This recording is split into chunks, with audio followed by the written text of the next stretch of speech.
The following podcast is a Dear Media production.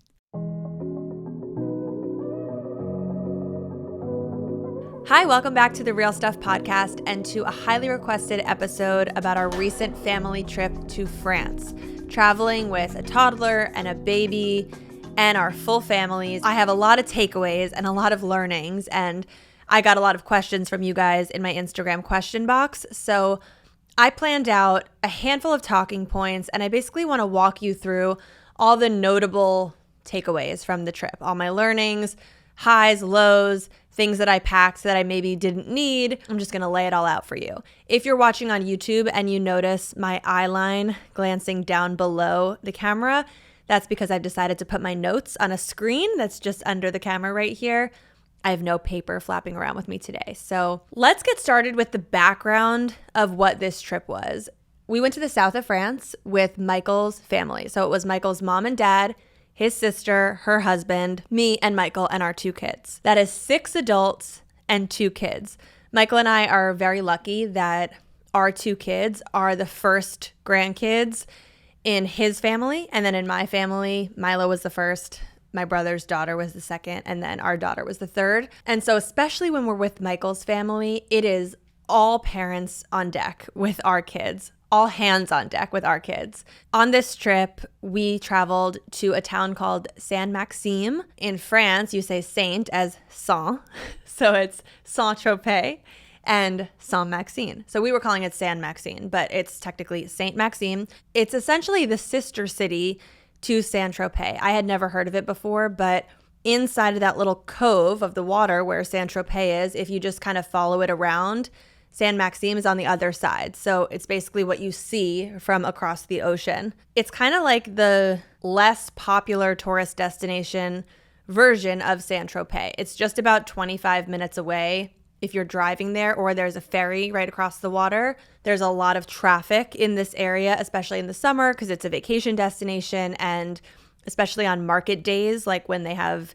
their fancy pop-up markets in Saint-Tropez, the traffic is out of this world, and it can take you an hour to get the 25-minute distance. This particular trip, we decided to rent a house with the 8 of us. This house was just sort of tucked into the countryside right off the coast. It wasn't at the beach, but it was like a 2-minute drive away from the beach.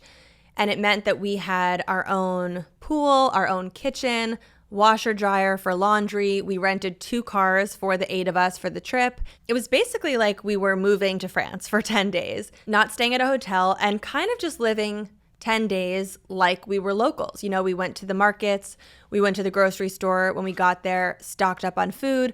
Most of our meals were spent at the house. We cooked ourselves breakfast every day. We cooked a lot of dinners for ourselves. A few days here and there, we had lunch out and about, and a couple nights we had dinner out and about, but it was a lot of being at home, swimming in our pool, lounging around. I think a lot of people's major questions surrounding this big family trip to Europe in the summertime is around the packing. And so I want to first dive into how I approached the packing situation. First and foremost, Michael, as you guys know, is a 50-50 partner as far as the mental load goes and the physical load of parenting.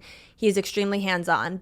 Yet, when it comes to packing, this does normally fall on me. And honestly, a lot of that is because we left on a Friday, which meant that we were packing during the week time, and my job is just way more flexible. So I became the resident family packer. I personally despise packing. I despise packing for myself. I'm always a last-minute packer. It's so not fun for me to figure out what to bring. I always forget things for myself. I'm just not organized when it comes to packing. When it comes to packing for 3 people, me, my toddler, and my baby, I couldn't be like that. I was like, I need to figure out a system for how to properly pack for this. Otherwise, the mental weight is just going to be crushing. If I don't figure this out and I'm not organized and strategic, I'm going to be so scatterbrained and this is going to suck.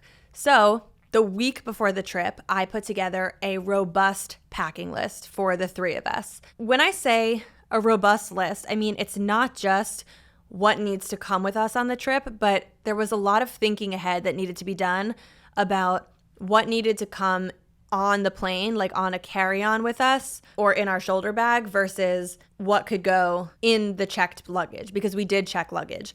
Another reason why I kind of feel like I just despise packing is my whole life, I was a carry-on girly. Before I had kids, I never checked bags. My family notoriously would go on 2-week trips with just carry-ons. I don't know if my parents in the past had bad experiences with losing luggage after checking it, but I was basically taught my whole life that if you check your luggage, it means it's going to get lost. So we would travel everywhere with just carry-ons. And I took that with me into adulthood.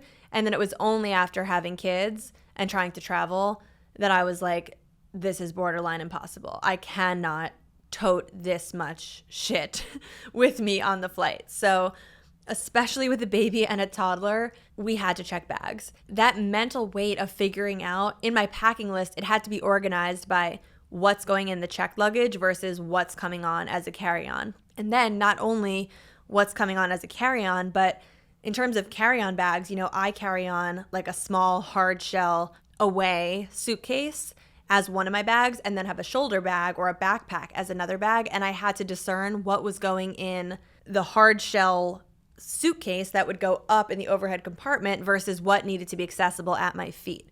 And that was like, in terms of planning with a kid, for example, I wanted to make sure we had one whole can of Coco's formula with us on the travel day, but I didn't need to be able to access it on the plane because I already pre-made the bottles for the plane. I checked other cans of formula, but I wanted to have one with us in case all those got lost. We would still have a few days of bottles for her with this formula. And so I had to discern what to put in the away suitcase that was coming with us but not accessible versus what needed to be accessible. And with kids, a lot of stuff needs to be accessible. So I made a robust packing list. And actually, if you go to my Instagram account, there will probably be a post from the past few weeks where I'm having you comment on it, like a trigger word, in order to be sent my whole packing list, because I wanted to share this list with you guys in case you're going away with a baby and or a toddler. So go look for that list if you are curious about it. Maybe we'll write in the show notes the link for where you can find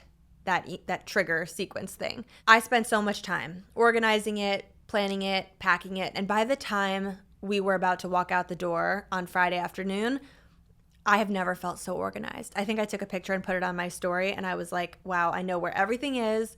Everything is neat. It just was really worth it to be that structured about it, even though it took a lot of time. There's so many more details I can give you about what we packed.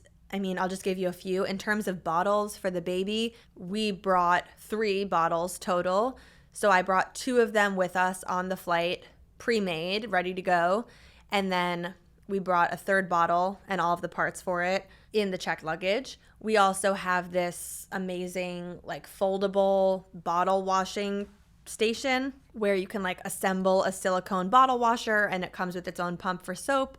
And then it's a drying rack, and then it just folds away, and it's very small. So we brought that, especially because we had a kitchen, and in hindsight, we did not need that. There was a dishwasher, but I didn't really know what was going to be there. We also brought our own sunscreen for the kids, and in hindsight, I maybe would have just bought that in Europe because there's amazing baby sunscreens there for a fraction of the price of what they cost in the US. Similarly, diapers and wipes, we were like, we got to bring the diapers and wipes that she's used to. And then pretty quickly I was like, we could have just gotten this there. They have great diapers and wipes in France. We definitely wanted to bring our own formula. I think if you have a baby that's doing well on a certain formula, you probably don't want to mix that up. So we ended up bringing 3 cans of her formula. I would have brought the sticks, like the travel sticks, because we use By Heart, and I did bring a few of them, but I just didn't have enough of them handy to only bring sticks. So we ended up bringing 3 full cans, and we basically used it all. That was what we go through in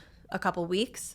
By the end, there was a moment when I was like, maybe we'll need to buy a European baby formula just to have for the ride home so we have enough, but we didn't end up needing to do that. Now let me move on to the actual travel experience, the day of traveling on vacation.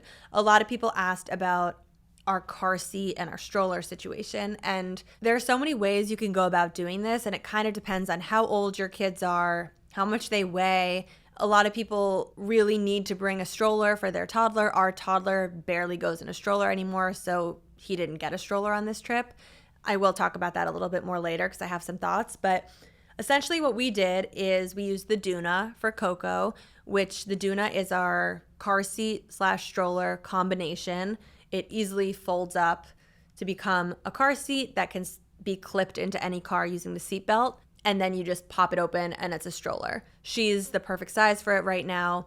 It is a pretty heavy situation, but we're used to it, and we used that with Milo all the way until he was almost 2. So it's a great product, great for travel. With Milo, we didn't want to bring a car seat and have to deal with carrying a car seat for him, because we knew once we landed in France, we were renting those 2 cars for our family for the trip, and we had already requested that a toddler-sized car seat be waiting for us in one of those cars. So we knew he was covered with a car seat there. The question was just having him in a car seat to get to the airport and to be picked up at the airport on the back end of the trip. I had an innovative idea because we used this car service that picks us up at our house and takes us to the airport, and then the same person picks us up at the airport on the way back and brings us home. I took this super lightweight car seat that we had just bought, which is a Waby car seat by the brand Pico, and I installed it in his car for the ride to the airport, and then I clipped it out and put it in his trunk. And I was like, can you just leave this in your trunk or in your garage for the next 10 days? And then when you pick us up, bring it back and we'll use it on the ride home, and then we'll take it. There's also, an alternative option. You could just order an Uber that has a car seat. So another thing to think about is what your baby is going to sit in on the flight. So we normally would make Coco at 9.5 months a lap infant, where she wouldn't get a seat and she would just sit with us.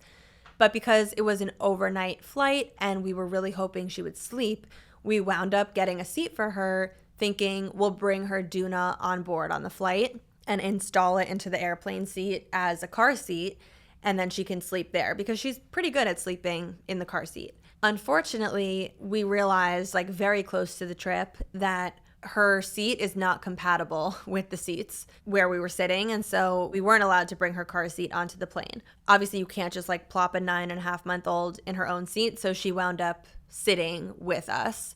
Once again, on this travel day, it was 6 adults to 2 kids. Milo and Michael basically were sitting across from each other, and my seat was across from Coco, so she came to sit with me. And we sort of made it that Michael was on Milo duty for the flight and was attending to him. Because it was one of those flights with 2 aisles, they were on the other aisle from me, so I couldn't even get to Milo's seat easily without going around past the bathrooms in the front or the back. I basically relied on Michael to manage Milo, and then I was managing Coco with the 4 other adults that we were traveling with. So Coco was basically just being passed from seat to seat. In terms of toys, a lot of people asked, what toys did you bring? How many toys do you have to bring? Honestly, for a long flight, you do need a lot of toys, and we were extremely lucky because of the amount of adults we were traveling with.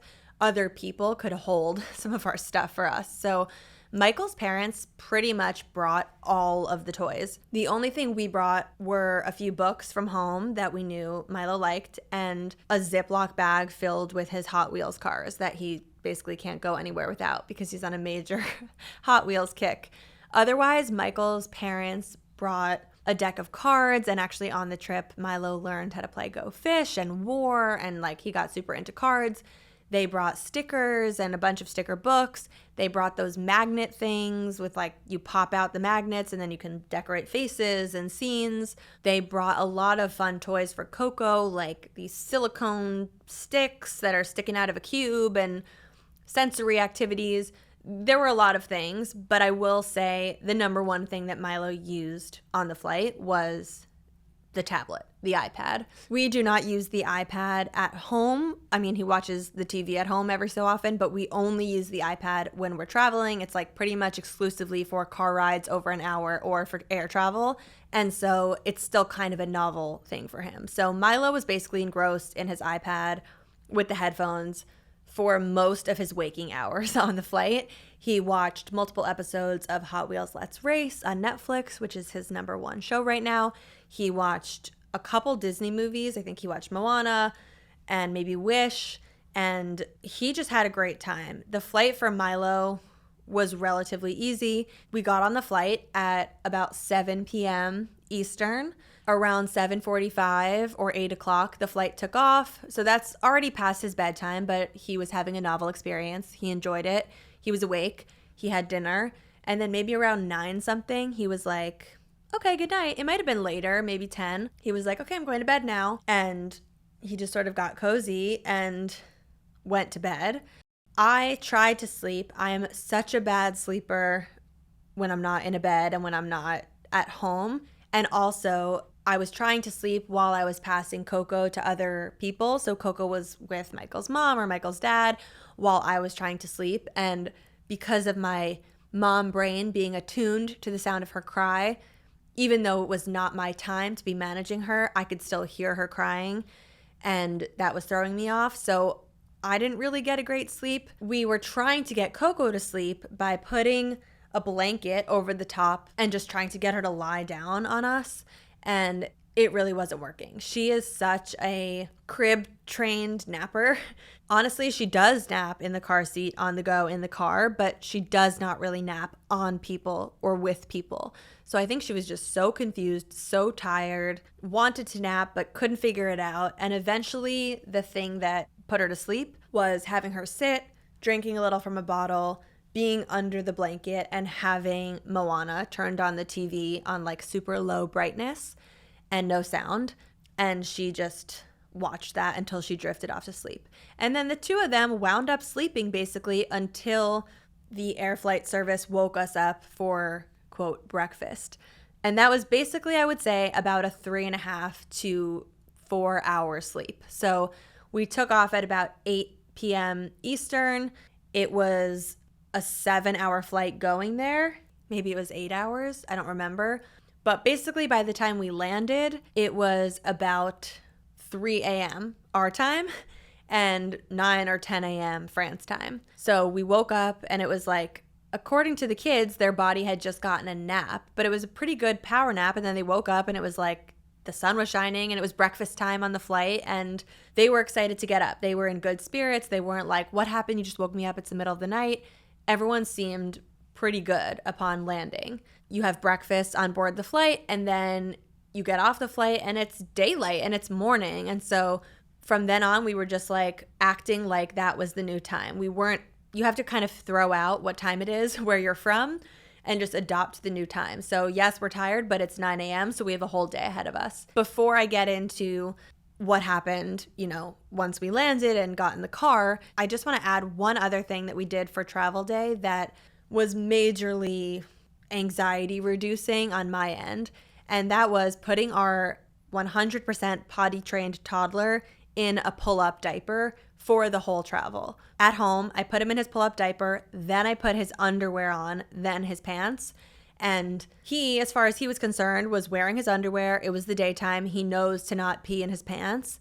The issue is just sometimes, if you're in a long car ride or if you're waiting to go through security, and when he tells us he has to pee, like there's not a huge window that he can hold it for. He's like, I gotta go. And then you gotta find a bathroom immediately. And when traveling, you can't always do that immediately. So I wanted to make sure he was in a pull-up in case he had an accident. The last thing I would want to be dealing with in the airport is having to bring extra clothes, change him, whatever. I just wanted him rather safe than sorry. So we put him in a pull-up and he didn't end up needing it, meaning he didn't go to the bathroom in it. But there was one moment on one of the flights when I was just so grateful that we did that. The captain was like, came over the overhead and was like, we're just about to descend for landing. Everyone please take your seats. The seatbelt sign is on.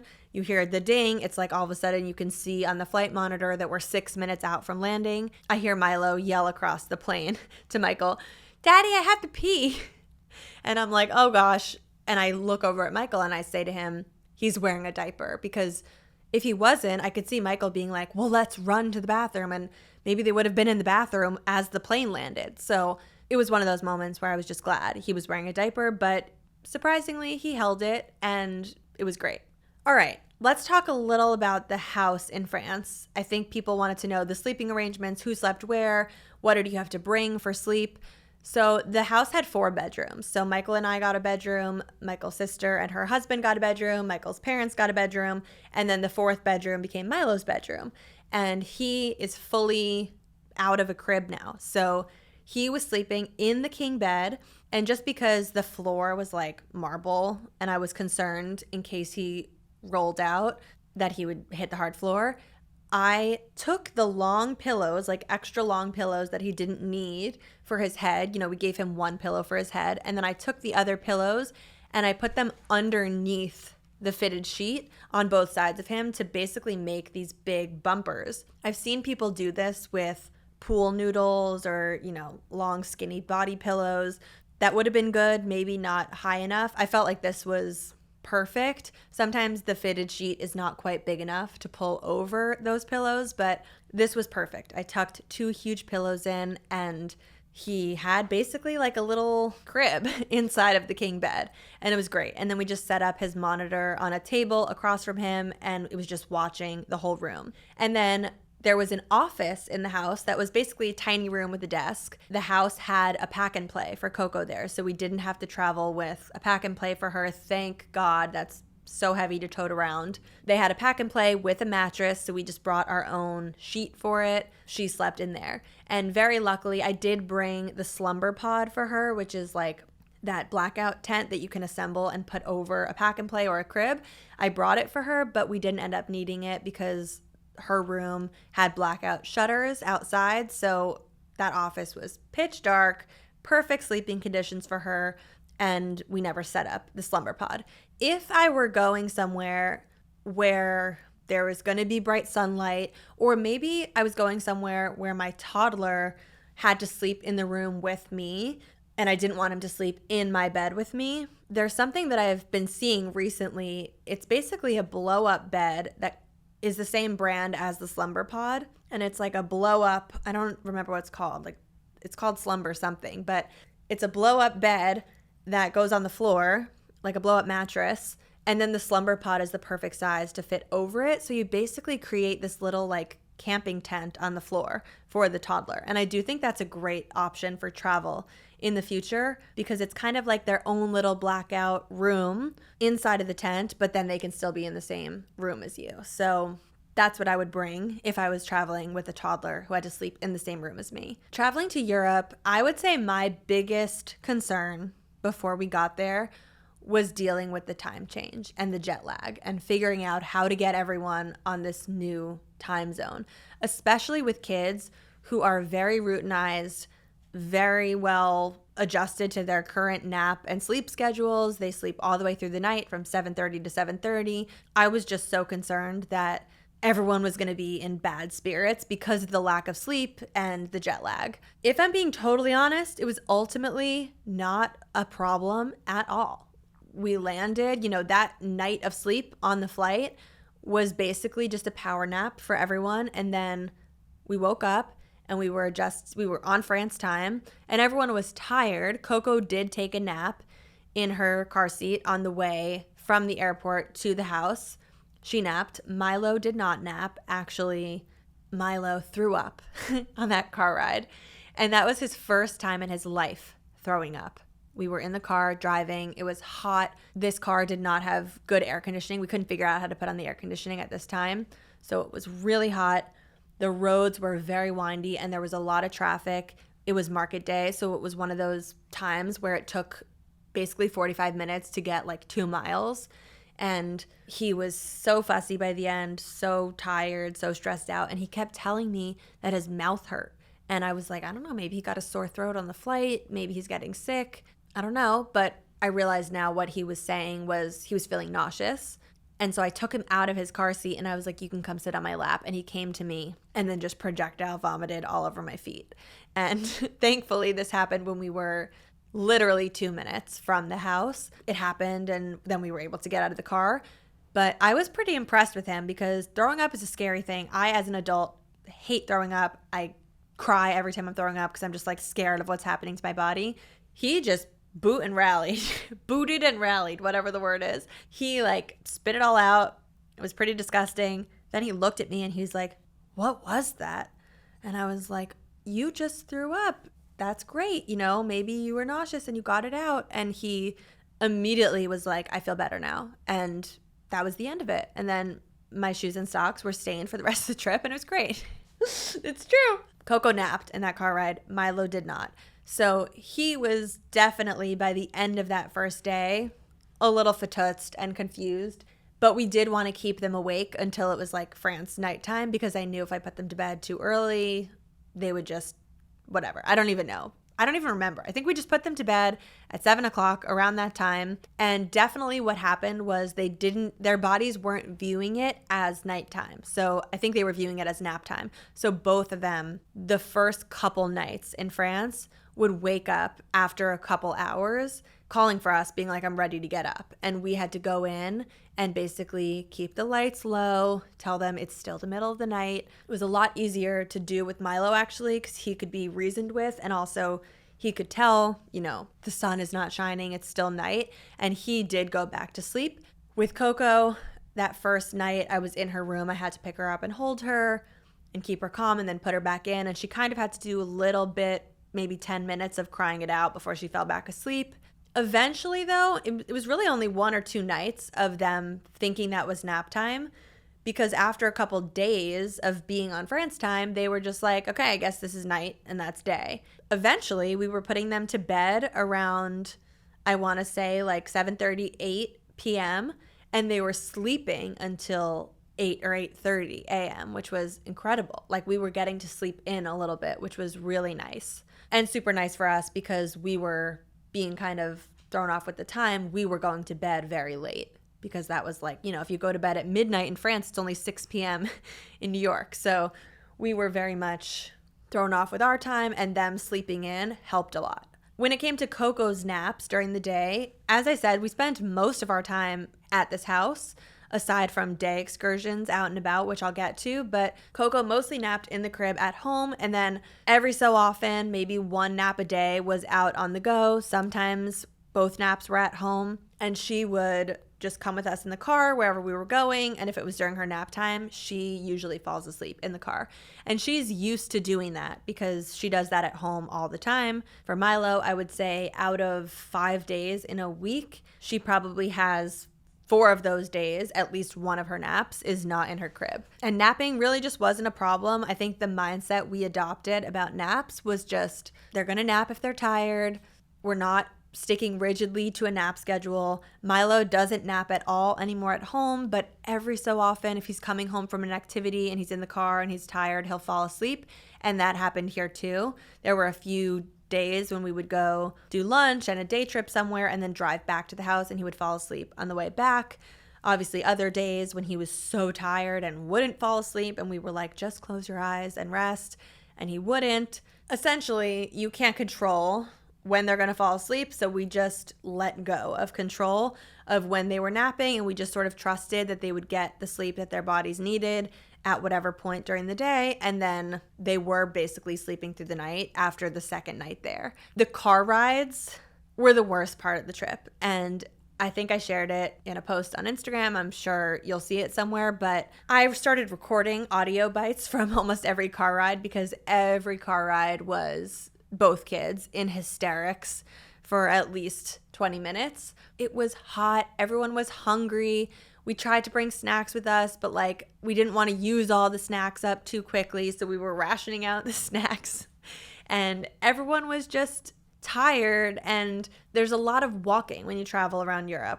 Michael and I just had to hold hands, laugh. There were multiple times when both kids were not crying, but screaming. And Michael and I are just looking at each other, holding hands, smiling.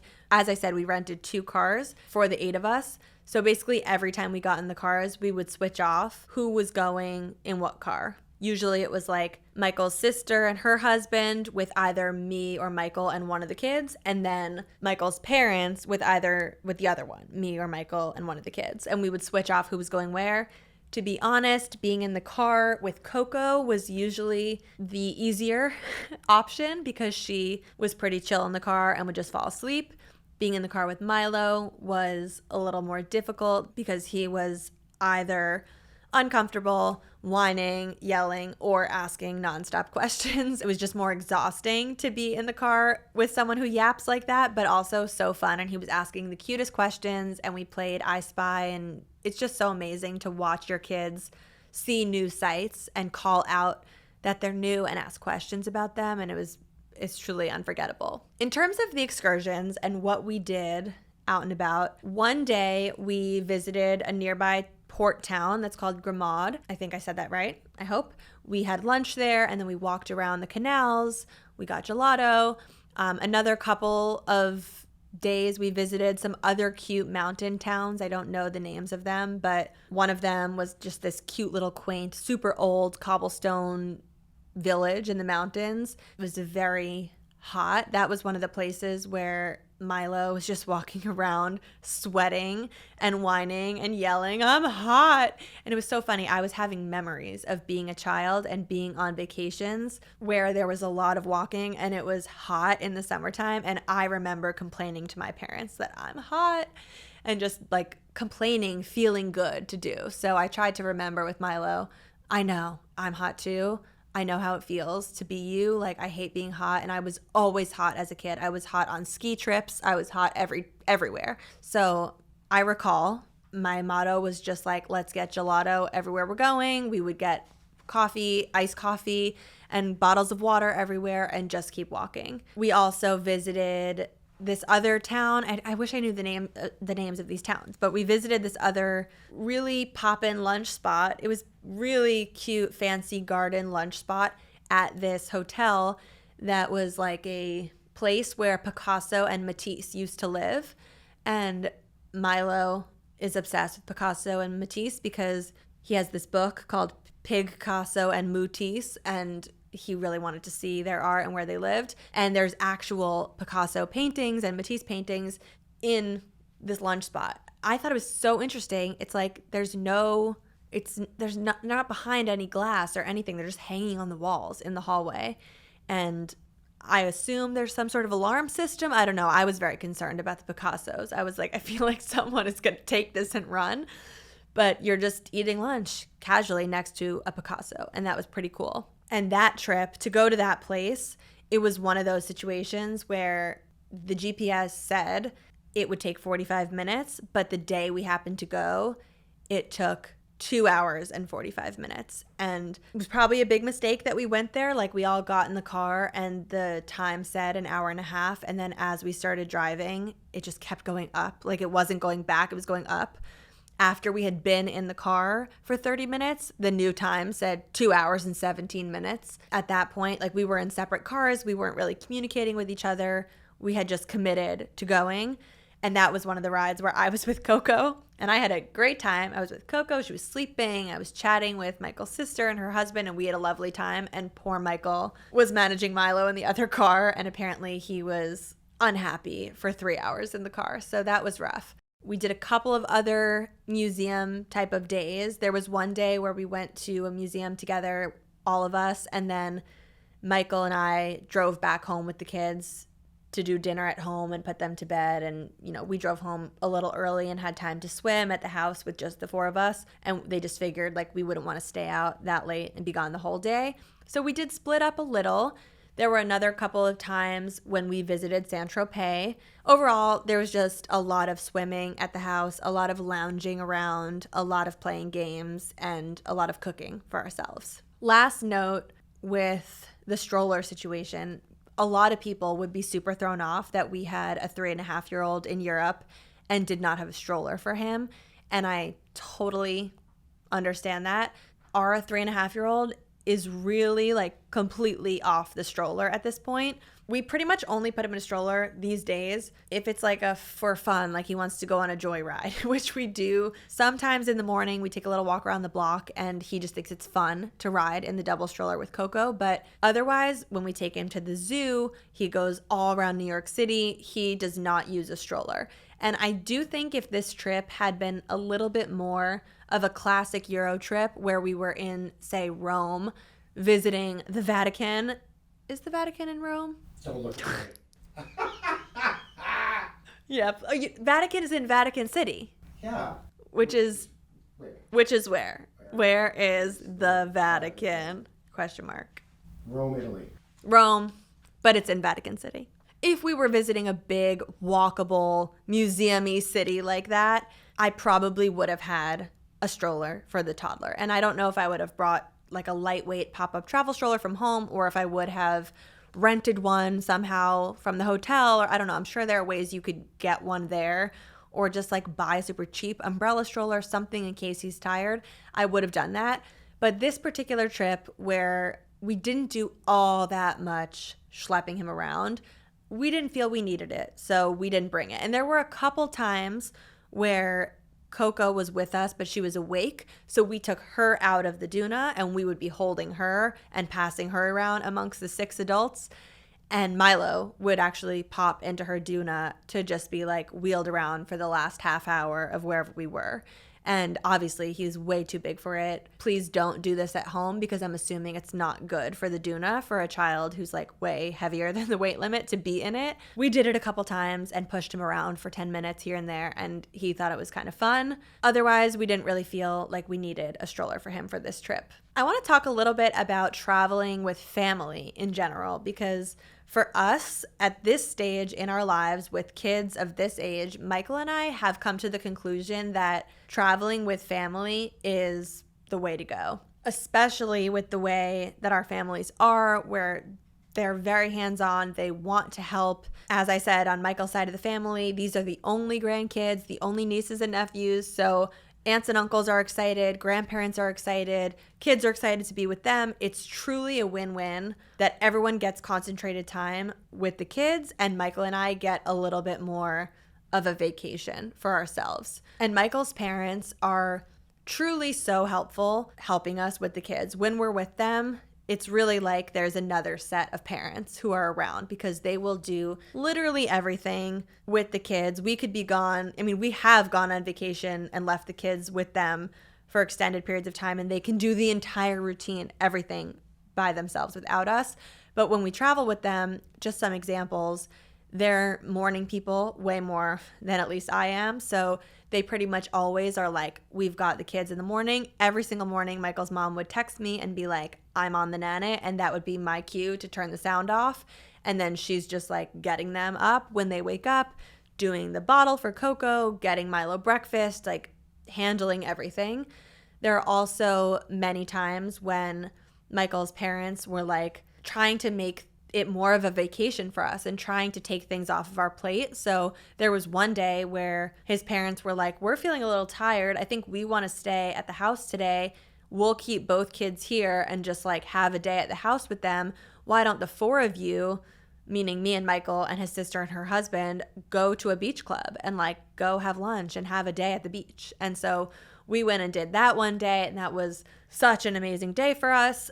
Similarly, there were a couple times we would be out as a family and we'd be doing something, and then Michael's parents were like, there was one night they said, we're gonna go home and we'll give the kids dinner and put them to bed and eat dinner at home, and why don't the 2 of you go to Saint-Tropez and have a date night? And so we got to go have a dinner, the 2 of us, one day. Another day, we all went to Saint-Tropez to have lunch, and then we were like walking around, and I wanted to do some shopping because I had some things to buy as gifts for my mom and my sister-in-law.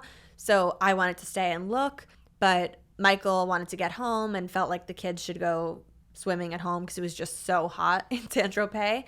And so Michael and his dad and his sister and her husband brought the kids home, and then Michael's mom and I stayed in Saint-Tropez and got to do a little girls shopping there, and then we took the ferry back by ourselves.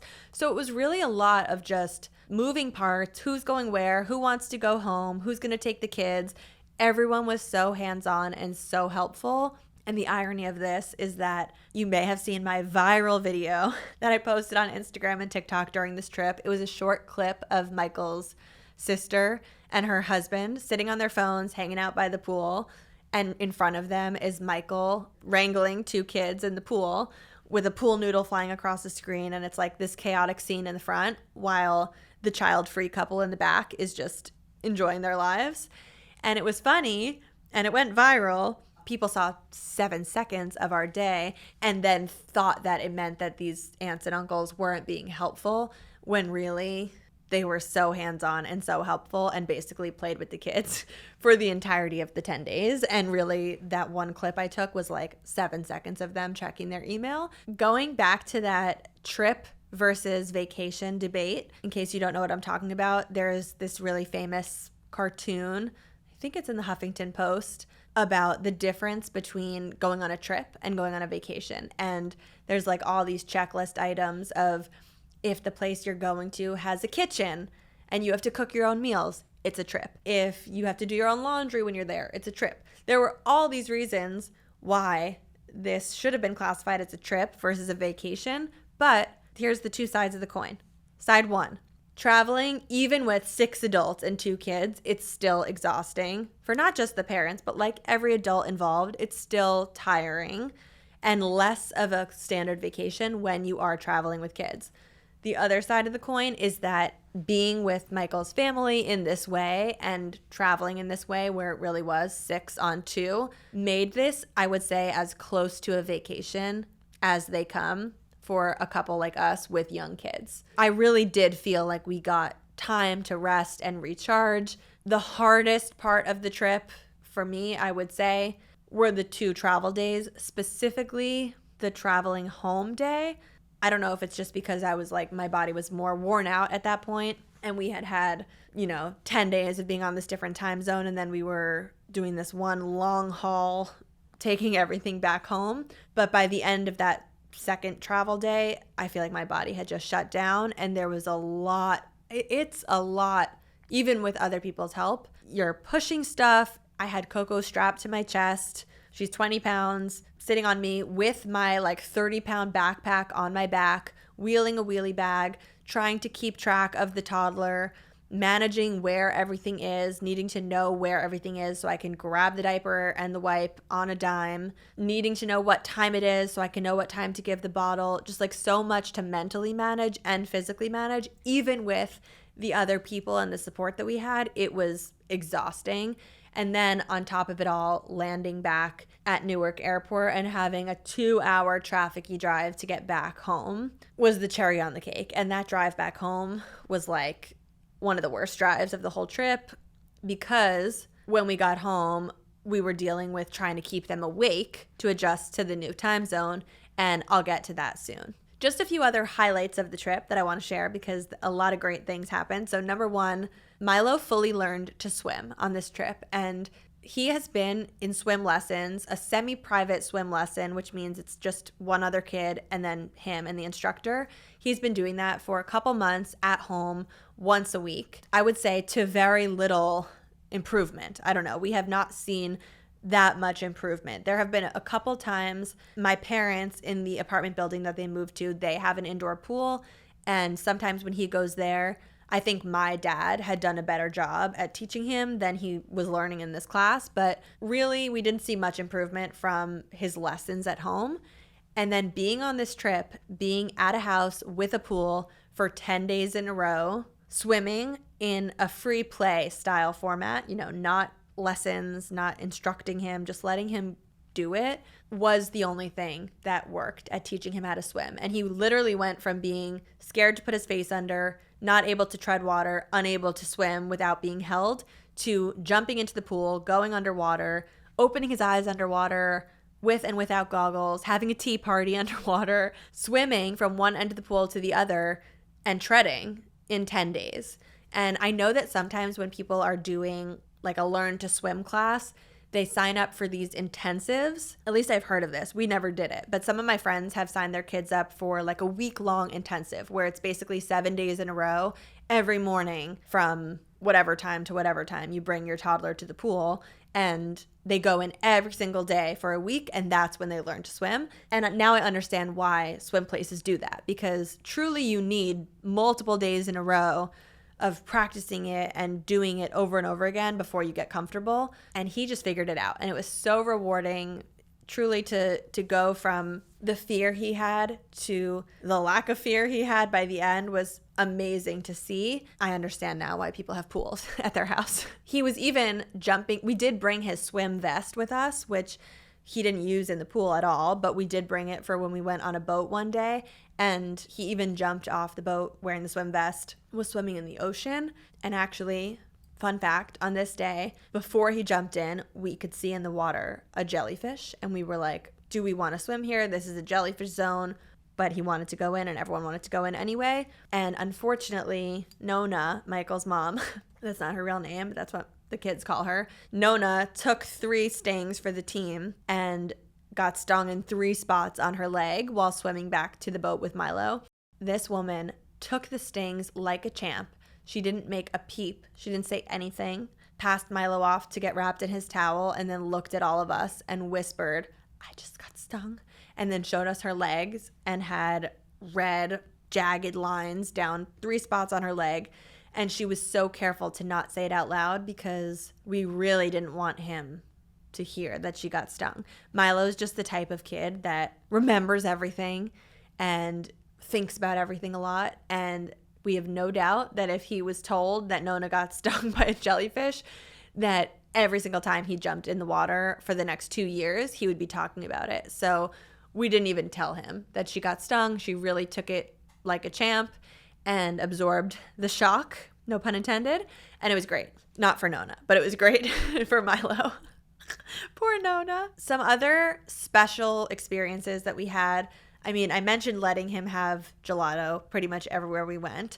And we also really let go of the rigid nighttime schedule and we let him stay up and have these impromptu fun experiences. One of our favorites was we kept driving past between Saint Maxime and Saint Tropez. We kept passing this amusement park that was like Ferris wheels, roller coasters, swing things, carnival games. It looked amazing.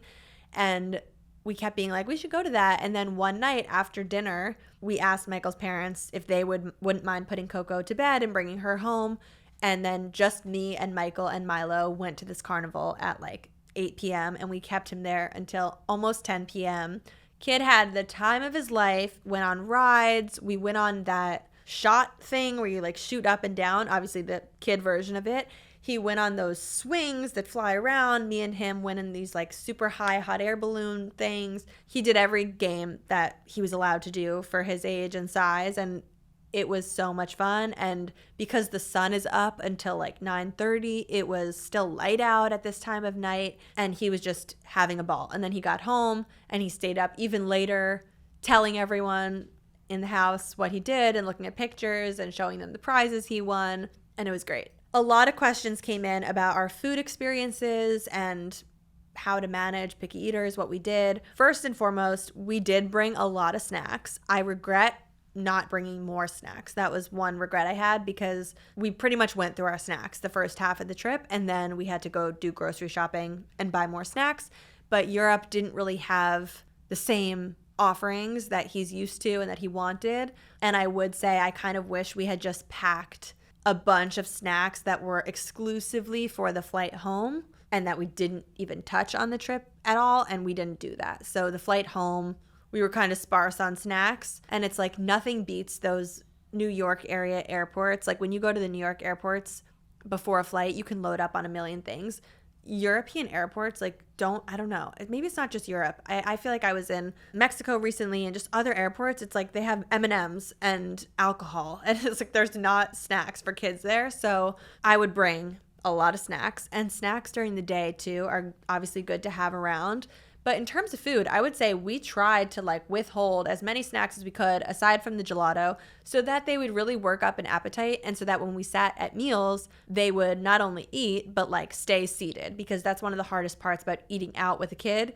If they don't want to eat, they can't just like run around a restaurant. At least I don't like when my kid is doing that. So I want them to be at the table, which means it's best that they show up hungry. We would get to restaurants and we would basically order meals for ourselves as adults, and then they would eat pieces of whatever we were eating. We did occasionally order something off the kids' menu if we felt like that was a better option for him. But for the most part, he was eating fish, chicken, steak, olives, whatever vegetables were around. Usually someone at the table would order French fries with their meals and he was having some of that. Potatoes, seltzer, like he loves spicy water. Get the kid a cup of spicy water and he's set at the table. Food was not an issue at all. One thing that was helpful, especially for Coco, was bringing her puffs and being able to give her little puffs at the table before the food comes, because that's like one of the hardest parts when you put a baby at the table. It's like you don't want to put them in the high chair until the food comes. Having puffs allows you to like deposit them in the high chair and then just give them little bites. But in terms of the snacks we brought for Milo, we brought his chomp sticks, yogurt dots, protein bars. For Coco, we brought the puffs, a few of those fruit gummies he likes. My final takeaway is that I wish I had brought more for the ride home, and snacks kind of fix almost everything when your toddler is melting down. So as I said, traveling home was the hardest, and now I just want to touch a little bit on resettling into being home and adjusting to the time zone back home. So flying home, we left France at about noon in France. And then it was a 9-hour flight home. So by the time we landed, our bodies thought it was 9 p.m. But in New York, it was only 3 p.m. And so in order to get them back on schedule, we needed to kind of keep them up because now we're back in the afternoon. It's not night. We had to keep them awake until ChatGPT told me until as late as they can go. Like try to keep them until 8 o'clock because the later you can keep them up, the later their bodies will think it is, and then they'll sleep later. I don't think ChatGPT understands that it's counterintuitive with toddlers. Maybe, yes, for an adult, if I could keep myself up until 8:30, 9, 10 p.m. and then go to sleep and sleep late, like, yes, maybe I will adjust to the time better that way. But with kids, I believe keeping kids up later makes them wake up earlier. I don't know. It's all very confusing, but I was trying to listen to ChatGPT, and basically my goal was to get them to 7 o'clock. So we land around 3. We take that grueling 2-hour ride home. I also don't have global entry, so we have to like wait in the immigration line. And then we get out, we get our bags, and then we're taking our trafficy ride home. And by the time in that car ride home, they both fell asleep. And ChatGPT said to me, don't let them sleep for longer than 30 minutes on that ride home because you don't want them to go to sleep and feel like it's nighttime and then you have to wake them up at home. Then it's just going to be a nightmare at home. So try to make it like a power nap to give them a little burst of energy. So both of them fell asleep. I don't really remember if I woke them up or they just woke up, but I tried to call it at like 45 minutes. I was like, we should wake up. But it was such a dumb decision because we were still 15 minutes from home and Milo was out of his mind. Like, why am I awake? What are you doing to me right now? I want to go to sleep. And I was like, you got to stay up. We're going home. It's time to play. Then we got to go do the bath. Then we have to read books. And then it's bedtime. Like, I was trying to reset him. And the poor kid was screaming to go to sleep. So we get home. We play for like 10 minutes the whole time. He's like, I want to go to sleep. I want to rest on the couch. And I'm like, no, Milo, it's the middle of the day. We have to do bath, book, like there's so many things to do before bed. And the poor kid just wanted to sleep. We set up dinner for them. We ordered in and it came to the doorstep and I like arranged him a plate of dinner and he did not touch a bite. He was like, I am so tired. Please let me go to sleep. Eventually Michael was like, what are you doing? Like, let's just let them go to bed. And I was like, but ChatGPT said.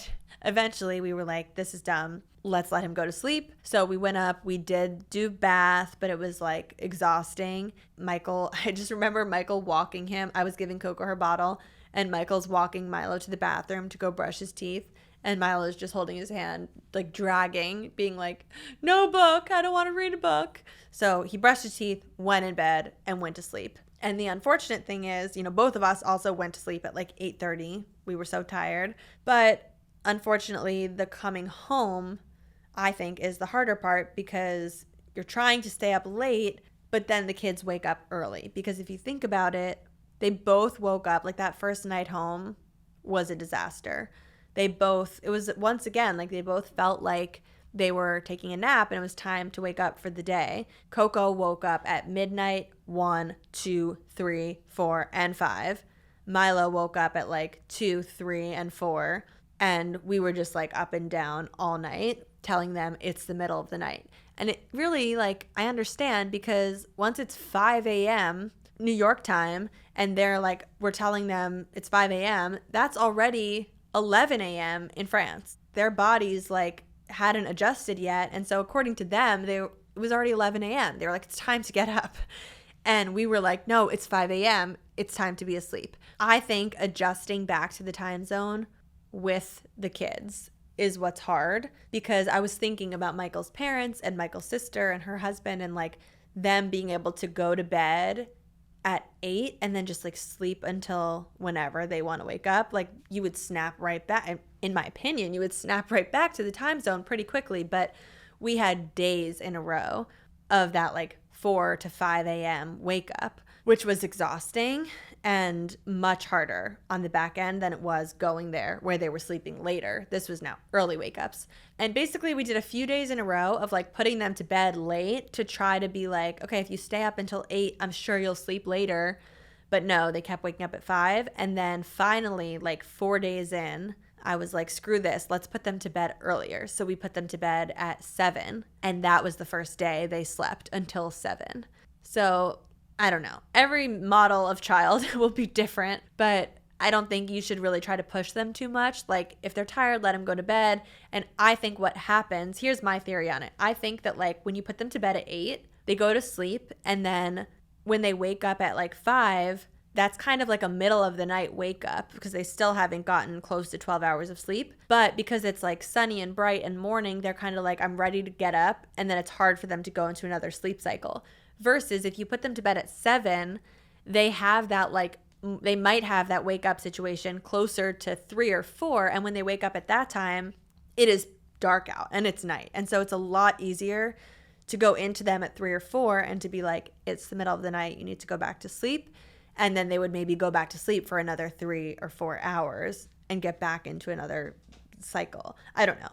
Anecdotal evidence, but overall, we had such an enjoyable trip. I will also say 10 days of being away when it comes to the time zone adjustments, I think was very smart, because going on a trip like this for 7 days, it's like you lose a day on both ends because of the time difference, and it wouldn't give you enough time to really settle in and enjoy. And 10 days felt like a really long, really nice time to get us adjusted, to truly be able to enjoy it. Everyone had such a good time, and it was a great trip overall. Thank you for listening to the solo episode about our trip. If you are going anywhere in Europe and you want any more recommendations about this particular area in the south of France, feel free to DM me. I hope you liked listening to this podcast episode. If you liked it, please give us a thumbs up on YouTube, drop a comment down on Spotify, and don't forget, if you're not already subscribed to the show on Apple and Spotify, you can go in and press that little checkmark box, and it adds the show to your saved shows, and then every episode will be automatically downloaded. So when you just open the app, it will pop up at the top as a new episode, and you will never miss an episode of The Real Stuff. Thank you for coming back, and we will see you next week on the podcast. Bye. Thank you so much for tuning in to the Real Stuff podcast. If you're liking the show, please head over to Apple or Spotify and leave us a written review. If you're watching on YouTube, drop a comment down below and join in the conversation. And if you're feeling called to be a guest on the show, visit luciefink.com/apply and tell us your story. Thank you so much, as always, for sharing your time and attention with us, and we will see you next time on the Real Stuff podcast. Please note that this episode may contain paid endorsements and advertisements for products and services. Individuals on the show may have a direct or indirect financial interest in products or services referred to in this episode.